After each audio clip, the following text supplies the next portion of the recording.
السلام عليكم، ازيكم يا جماعه؟ عاملين ايه؟ يا رب دايما تكونوا بخير. النهارده جايه لكم بفيديو جديد، اتمنى روتين النهارده يعجبكم. طبعا النهارده روتين جامد جدا. طبعا اول حاجه معلش بقى على التاخير ده، وحشتوني كتير كتير طبعا. فالنهارده جايه معاكم بروتين في اوضه الاطفال.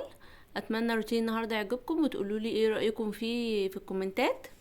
وطبعا اول حاجه كده انا حبيت اهوي الاوضه، فتحت الشباك وكانت الشمس جميله جدا اليوم ده، وكانت الشمس طالعه وكانت السما صافيه كده وجميله جدا. فانا طبعا اول حاجة فتحت الشباك ونفضته كويس بالفرشة كده، شلت منه كل التراب اللي عليه. انا حبيت اشارك معاكم كده روتيني في غرفة الاطفال. طبعا يعني هي مش بتحتاج دخول كتير يعني في اوضة الاطفال وكده. فما بتتطربش معايا كتير، بس هو انا بخشها كل فترة اعمل فيها تنظيفة كويسة عشان تبقى رايقة كده ونضيفة وجميلة. طبعا زي ما انتوا شايفين بالفرشة انا نفضت كل التراب كويس، وبالفوطة كده برضو في خشب الشباك والسلك. طبعا ما تستغربوش اني حاطه حديد على الشباك، طبعا عشان انا في الدور الاخير، الدور السادس والاخير، فطبعا يعني برضو الواحد بيخاف وكده، فالحديد ده زيادة امان. فعشان انتوا طبعا عارفين يعني الدور الاخير يعني وكده. فزي ما انتوا شايفين بقى بالفوطة، ومسحت السلك كويس وازاز الشباك كويس،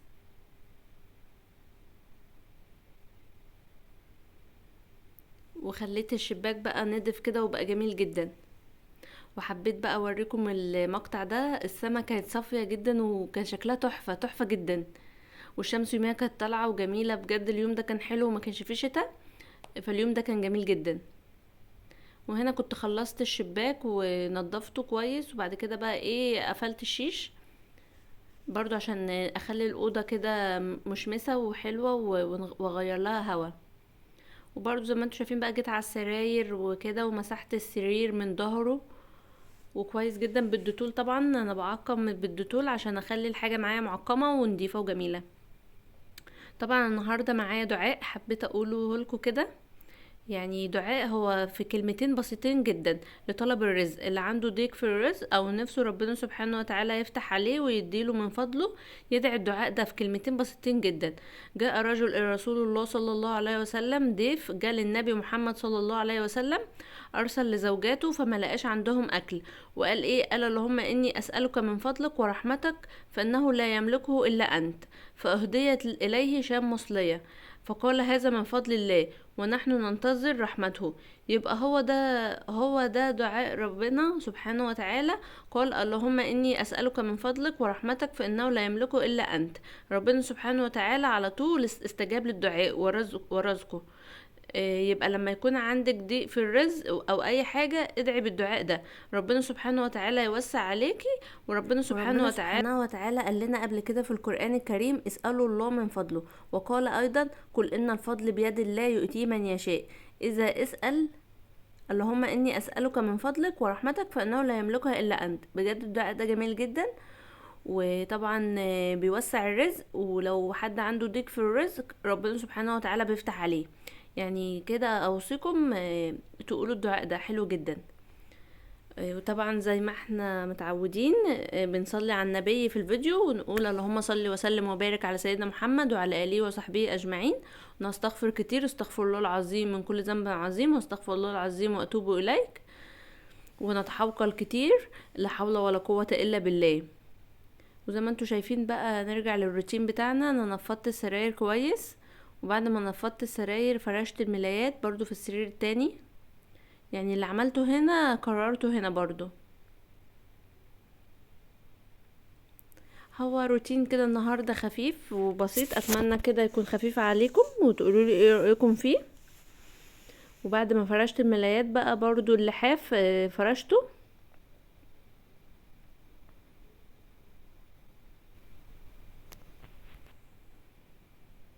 وفرشت بقى كل الحفا على السراير،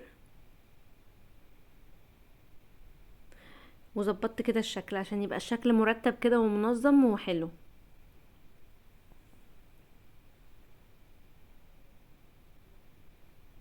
وبعد كده بقى انا جيت على الارض وكنستها، جبت المكنسة وكنستها كويس. يعني كنست الاوضه كلها. هو انا طبعا عندي الاوضه مش كبيره قوي، يعني المساحه بتاعتها حلوه وكويسه. وهنا بقى جبت المكنسه وكنستها. يعني انا لقيتها مش مستاهله ان اشغل المكنسه الكهربائيه. هتشوفوا معايا دلوقتي مساحه الاوضه. فحبيت بقى ايه في السريع كده كنستها بالمكنسه العاديه. وبعد طبعا ما كنست بالمكنسه هجيب المساحه وهمسح الارض كلها. اتمنى كده لو اي واحده مكسله كده وكسلانه وسقعانه زيي طبعا نقوم بقى من تحت البطانيه شويه ونقوم نشوف ورانا ايه. ما ينفعش نسيب بيتنا كده متكركب، لازم نقوم بقى ونروقوه ونظبطه.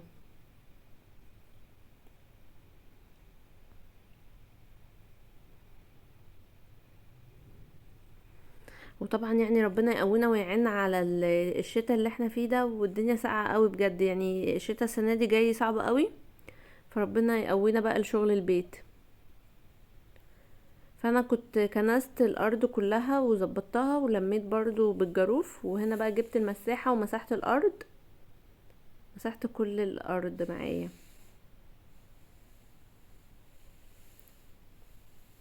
يعني بس كده كانت الاوضه مش محتاجه شغل كتير، يعني عشان زي ما قلت لكم مش محدش بيخشها كتير، يعني فالاستهلاك فيها ما بيبقاش جامد قوي. يعني يا دوب كده بدخلها كل فتره، اكنسها امسحها بالديتول واعقمها. لازم كده احب امسح السراير والدولاب والكومودينو كله كده بالديتول عشان يبقوا معقمين ونضاف. وهنا بقى كنت فرشت السجاده. يعني طبعا كنست ومسحت وظبطت الدنيا والسجاده بقى فرشتها. وهدخل بقى ايه على اهم لحظه انا بحبها، لحظه التعطير، تعطير الاوضه.